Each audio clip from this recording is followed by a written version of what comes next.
আসসালামু আলাইকুম। এই ভিডিওটা সম্পূর্ণ বরবাদের। বরবাদ করে দিতে আসতেছে বরবাদ। সোশ্যাল মিডিয়ার যুগ, যে কোনো খবর যে কোনো কিছুই অনেক দ্রুত স্প্রেড হয়। তারপরেও আলোচনা করা খুব জরুরি মনে করছি, কারণ এটা অনেক অনেক একটা বিশাল ব্যাপার। বাংলা চলচ্চিত্রের জন্য এটা খুব গর্বের। বরবাদ সিনেমার শুটিং কোথায় হচ্ছে? এমন একটা জায়গায় হচ্ছে যেখানে বাংলা সিনেমার শুটিং এর আগে হয় নাই। ইন্ডিয়ার সবচেয়ে বড় virtual production house, virtual studio production কে সেরাতে হচ্ছে বরবাদের শুটিং। এই ধরনের প্রোডাকশন হাউস যেখানেই আছে, এই ধরনের স্টুডিও প্রোডাকশন যেখানেই আছে, সেখানে কিন্তু বড় বড় বাজেটের সিনেমা হয়। সেটা পসিবল। এই স্টুডিওর একটা বেনিফিটই হচ্ছে এটা যে এখানে এক সুতোর মধ্যে সব কিছু গাঁথা যায়। আপনি চাইলে ওই স্টুডিওর ভিতরে ওই একই জায়গায় বসে লন্ডনে শুটিং করে ফেলতে পারবেন, বাংলাদেশ ক্রিয়েট করে ফেলতে পারবেন একটা টোটাল। গ্রিন স্ক্রিনের কথা বলতেছি, একটা সিনেমায় লোকেশন আপনি মুহূর্তের মধ্যে চেঞ্জ করে ফেলতে পারবেন কোনো ঝামেলা ছাড়া। ঠিক আছে, এরকম যদি হয় যে আপনাকে সেই মরুভূমির দেশে গিয়ে সিনেমা শ্যুট করে আনতে হবে, এরকম যদি হয় আবার ওখান থেকে আপনাকে আইসল্যান্ডে যেতে হবে, কাশ্মীরে যেতে হবে, সেটা খুব ব্যয়বহুল হয়ে যাবে। ঠিক আছে, আপনার কস্টটা অনেক বেড়ে যাবে।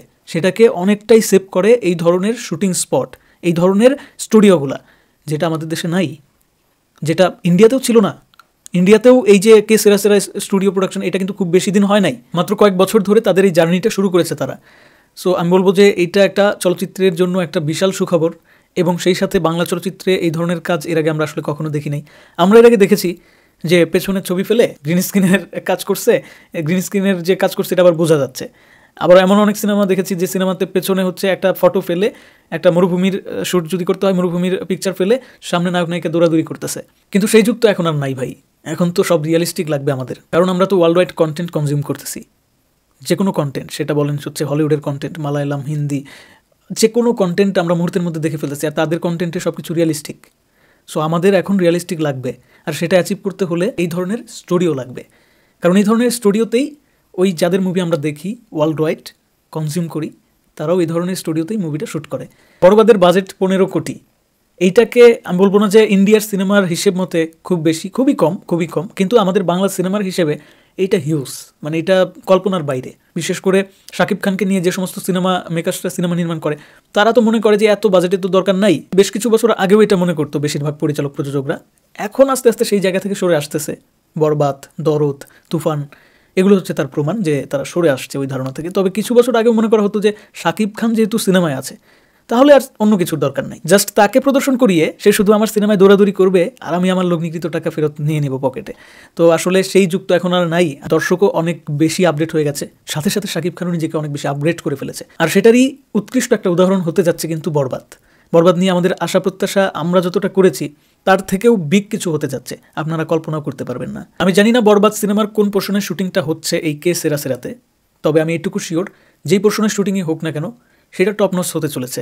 কারণ এত টাকা পয়সা খরচ করে এরকম একটা আধুনিক প্রযুক্তি সিনেমা ইনক্লুড করা, সেটা তখনই পসিবল হয় যখন সেটা সম্পর্কে প্রপার জ্ঞান থাকে। আপনারা হয়তো অনেকে জানেন, অনেকে জানেন না যে এই স্টুডিওতে শুটিং করার জন্য সিনেমা সম্পর্কে মিনিমাম একটা ভালো জ্ঞান থাকতে হবে। একজন পরিচালক, যে কেউ চাইলে, যে কোনো পরিচালক চাইলে এই যে একটা আধুনিক প্রযুক্তি পেছনে ফেলে গ্রিন স্ক্রিনের কাজটা করবে, সেটা কিন্তু ঠিকমতো করতে পারবে না। এই ধরনের স্টুডিওতে কাজ করার জন্য সিনেমা সম্পর্কে আলাদাই, ক্যামেরার কাজ সম্পর্কে আলাদাই একটা অভিজ্ঞতার প্রয়োজন আছে।